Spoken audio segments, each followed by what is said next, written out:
Welcome to the Oklahoman's newsroom on a Tuesday afternoon look at the week in politics. I'm Dave Morris, downtown Oklahoma City in our video studio, joined via Skype by Chris Castile. He joins us from the Washington Examiner's office. We have a studio there in Washington, D.C. Chris, how are you? I'm doing great, Dave. Thanks. Well, it's kind of the middle of August. Some kids are back to school, some are not. The Olympics are on TV, and politics is kind of dominated by what did Trump say, what did he say about Hillary, what did Hillary say about his camp. And I'm assuming that a lot of people in D.C. are out of town. Who showed up at Hillary's rally and sat behind her? Right. It's one of the strangest stories I've seen in the last few weeks, for sure. Before we get to the national, your latest story is about the special interest money that's fueling Oklahoma lawmakers' campaigns. I did. I took a look last weekend. I was trying to get a feel for how much PAC money, Political Action Committee, special interest money, went into the congressmen's campaigns in June in their primaries, and it was quite a lot. I mean, just in the last 3 weeks before the June 28th primary, the 5 congressmen raised a total of $345,000, and just in special interest money. I mean, that's tapping energy PACs, medical PACs, NRA PAC, gun PACs, social values PACs, defense contractors, pretty much you name it, car makers, beer wholesalers. And so about $115,000 a week. Mark Wayne Mullen, the Eastern Oklahoma representative, got the most. He got close to 140,000 of it just himself. And these are all, except for Jim Bridenstine, who I believe the Tulsa rep had the least amount. He was the only one who had a competitive race financially. He had a rich oil man in Tulsa running against him that was putting like more than $400,000 of his own money into the race. The rest of these guys, they were running against guys who were putting like spending $500 on their campaign, or I think in Mark Wayne's case, maybe less than $20,000.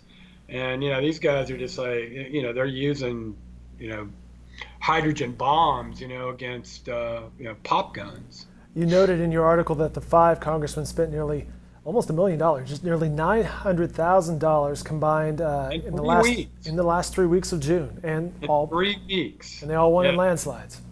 Yeah, it's kind of amazing, really. I think readers get kind of bored with it sometimes, if you talk about this too much. But I'm really, I've been doing this for a long time, and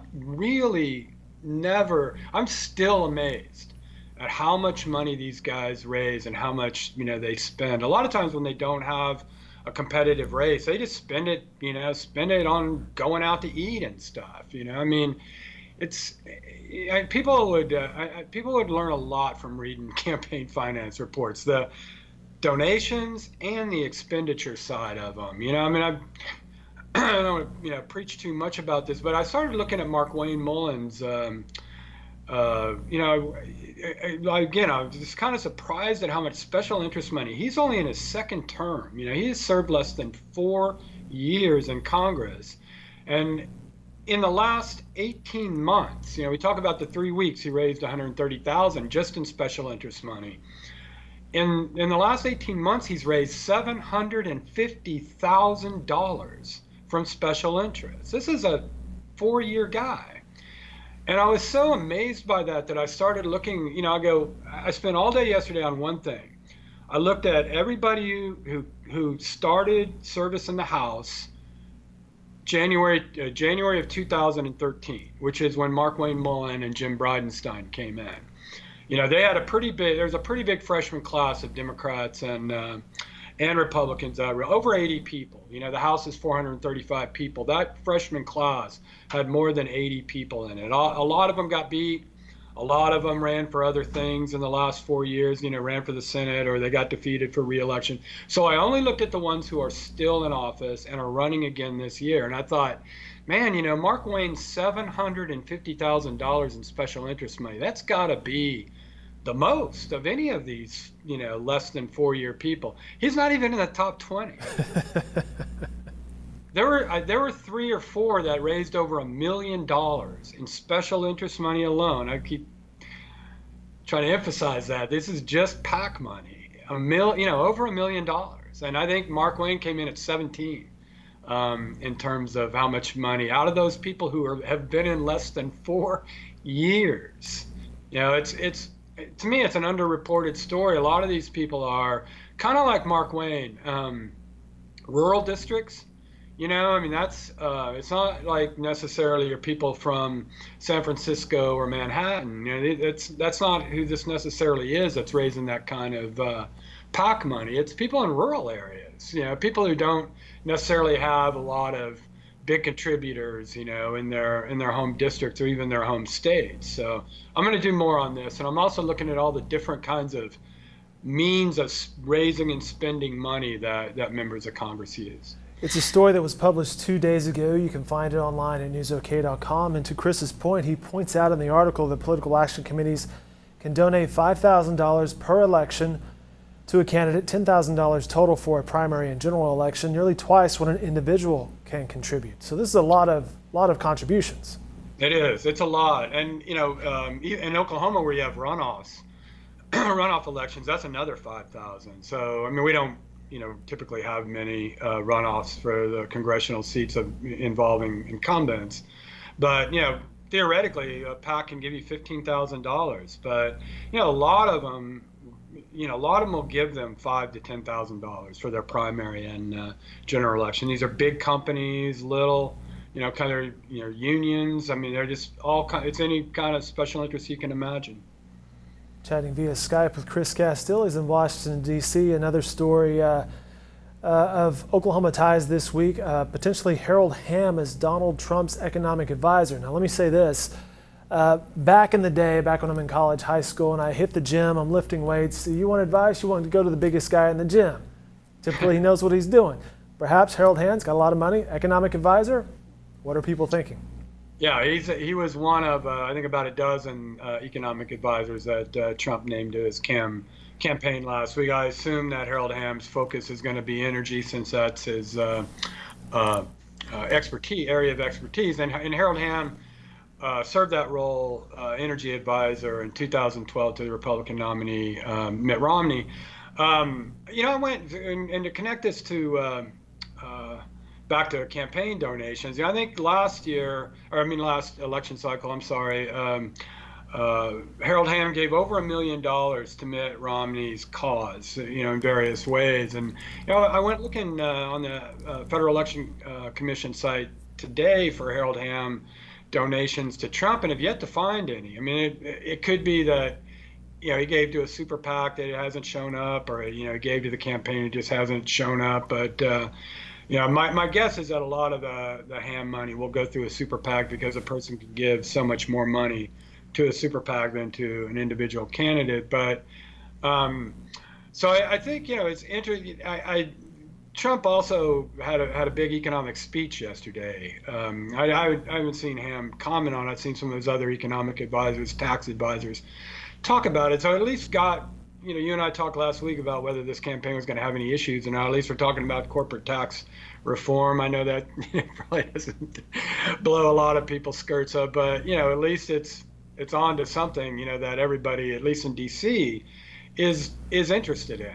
That's been kind of the difference you and I talked about last week, the difference between this town and out on the campaign. The people in this town are kind of policy wonks. They want to know, when the next president takes office, what are we going to be working on? So he talked about, lowering corporate tax rates, which is, I think both sides pretty much agree on that, and that will get done, one assumes. But on the energy side, I didn't hear him talk about Keystone. I didn't hear him really talk about energy much at all. I think this was a different focused speech, but Trump has endorsed before doing the Keystone pipeline again, which I think it's, kind of a widespread assumption that's something that oil people want. I think it would have a benefit for Harold Hamm. His company, Continental Resources, does a lot of drilling in North Carolina. The pipeline could swing over, pick up some of the oil that they frack there, and get it down to the refineries. But I think the last thing that Harold Hamm and other oilies want right now is more supply, which is, what the tar sands of Canada would represent, which is more supply that would keep price down. But the other thing that Trump mentioned a couple of weeks ago that I'm sure Harold Hamm and some of his friends almost passed out when they read about it was, Trump endorsing this idea of towns basically having local control over whether fracking can take place in their, whatever it is, their city or municipality or county or whatever. Well, that if it turns into a not in my backyard thing, then that's gonna shut down a lot of avenues of drilling for oil and gas people. So I can't imagine that was something that Harold Hamm was very happy about. Quick search of the web right here says the price of oil between $42 and $43 at this point. One last topic for you, Chris. This past Sunday, Ben Felder and Sarah Phipps from the photography staff took a look at two precincts in Oklahoma that had the most supporters for Donald Trump and the most supporters for Hillary Clinton. And what I was hearing from what those voters were saying was more of what they didn't like about the other candidate than what they liked about their candidate. It's interesting that these two candidates, Trump and Clinton, still have such a high negativity. That's just the way it's going to be. I think you and I have been talking about that for many months, Dave. That it's an extraordinary election in that way, where you're really just talking about, and that's to be fair, if you look back at 2012, basically a lot of what I remember about the Republicans in 2012 was anti-Obama rather than pro-Romney. Although, I think there was a lot of excitement about having a Republican president, excitement among Republicans about having a president that they could do tax reform with, do social issues with, but for them, mainly it was to attack, Obama's foreign policy and economic policy. But you're right, this is different. And I heard some of it at both conventions, of course, although I don't think Democrats have as much trouble, the activists, and that's really all I can relate to from the last month or so, is the activists, the people that are so involved that they're at a convention, national convention. The Democrats are, except for the Sanders people, the Democrats are, they like Hillary. They want another third term of Obama, and they want that Supreme Court pick. It's more so on the Republican side that they have to, go, well, at least he's better than Hillary.